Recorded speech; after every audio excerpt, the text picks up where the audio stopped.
Et t'as vous qui veut s'en aller. Bonjour à toi, cher journal de bord. Bonjour à toi, cher journal de bord. Ah, ça te coupe. Nous allons te conter cette 12e semaine de voyage qui a été assez différente des autres. En effet, notre semaine commence par une invitation chez l'habitant, on t'explique.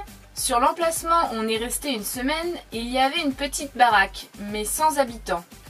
Sauf qu'un beau jour, un Turc est venu et au lieu de ne pas être content de nous voir sur sa propriété, il nous a invités à manger chez lui.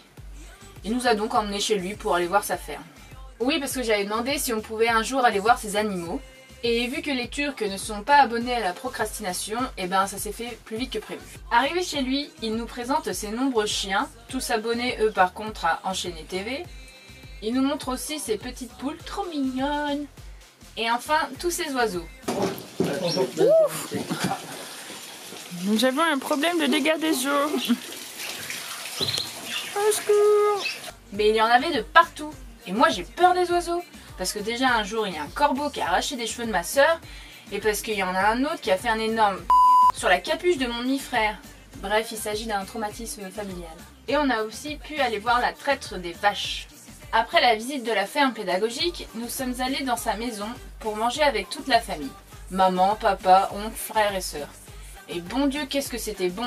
On n'avait rien mangé d'aussi bon depuis qu'on était arrivé en Turquie. Une fois bien repu, le papa qui s'appelle Mustapha, comme 50% des Turcs, nous ramène à notre camping-car et nous invite à boire un petit coup dans sa cabane.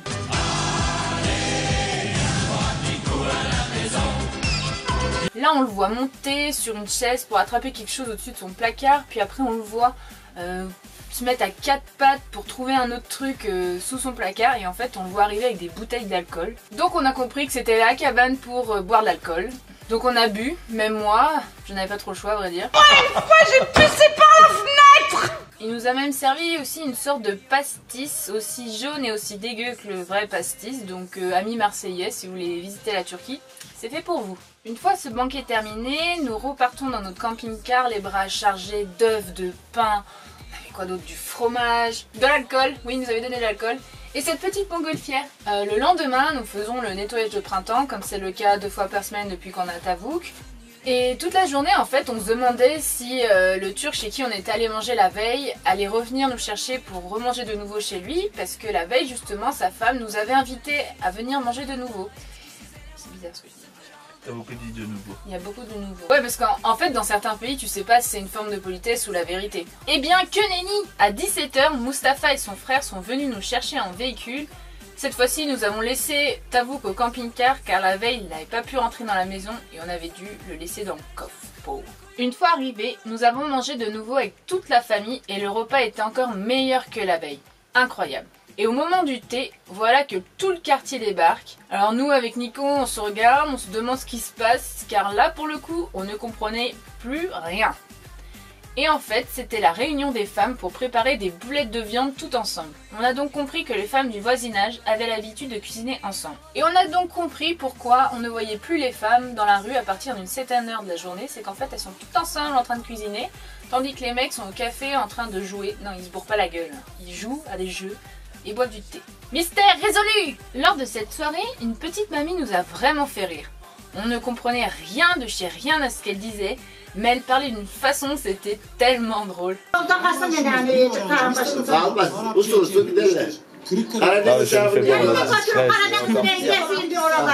Et encore on filmait quand elle était le moins en forme. En tout cas, ce fut 2 superbes soirées et vraiment très enrichissantes. Grâce à Google Traduction, la barrière de la langue s'effaçait peu à peu, au point où on arrivait à avoir des discussions sans téléphone. On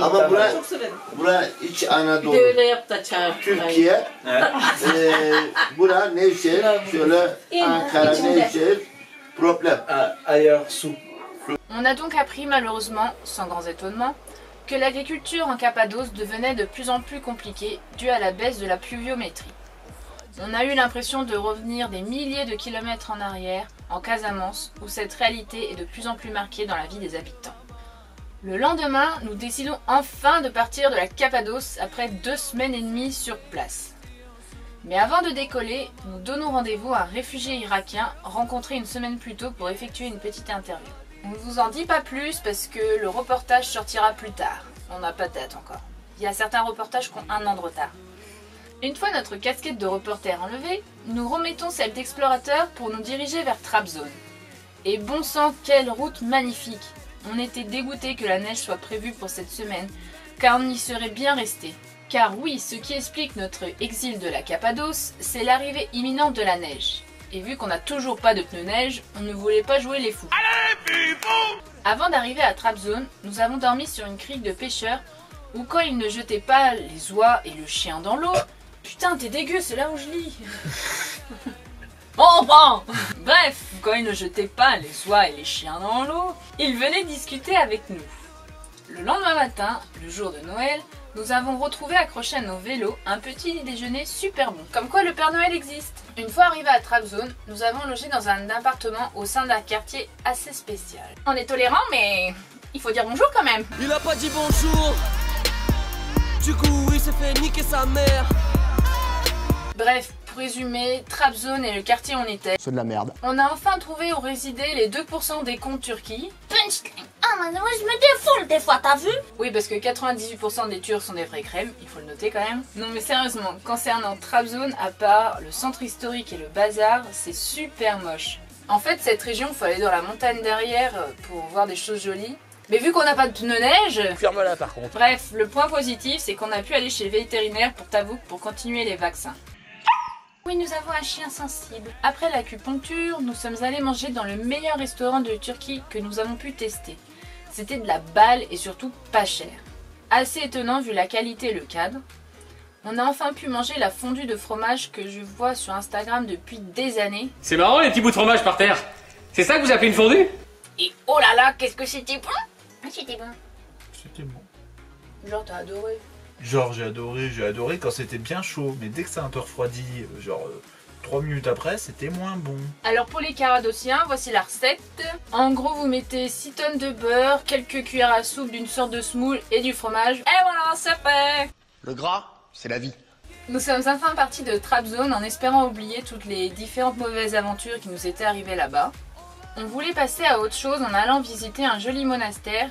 Eh bien, on a aussi retrouvé un petit pourcentage de cons là-bas. On vous explique.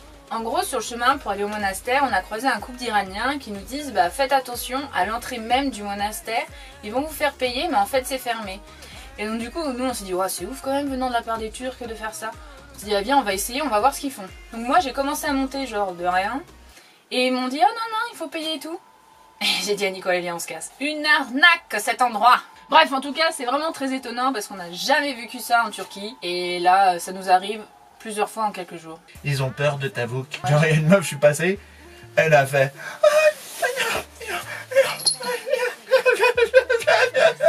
Elle s'est mise à genoux, elle a fait pipi. Bon, je l'avais pas noté dans le script, mais effectivement, nous avons des réactions par rapport aux chiens. La plupart des gens sont très cucu avec Tavouk, notamment tous les hommes sont des vrais gamins Oui, avec va Tavouk. le caresser. Par contre, on a quelques femmes, notamment, que des femmes en fait, qui se mettent en réaction. Satan! Bref, vous l'aurez compris dans cette vidéo, tous les Turcs à 98% sont vraiment très gentils, très amicaux. La réponse à la question mythe ou réalité, l'hospitalité en Turquie, c'est une vraie réalité. Sur ce, cher journal de bord, on te souhaite une très bonne année 2020. Très bonne année 2020! On va essayer cette année d'être plus régulier, c'est-à-dire de ne pas publier une semaine sur deux. Donc Nicolas va essayer d'être plus régulier et de respecter sa semaine. T'es contente hein, de m'afficher. Oui, parce que t'es un gros breur. On remercie les personnes qui nous soutiennent sur Tipeee et Utip, notamment Poisson Rouge, merci beaucoup. Bref, on te dit à la semaine prochaine. Tchou! Inch'Allah. Ooh ee ooh ah ah ting tang walla walla bang bang. Ooh ee ooh ah ah ting tang walla walla bang bang. Ooh ee ooh ah ah ting tang walla walla bang bang. Ooh ee ooh ah ah ting tang walla walla bang bang. Il faut reprendre.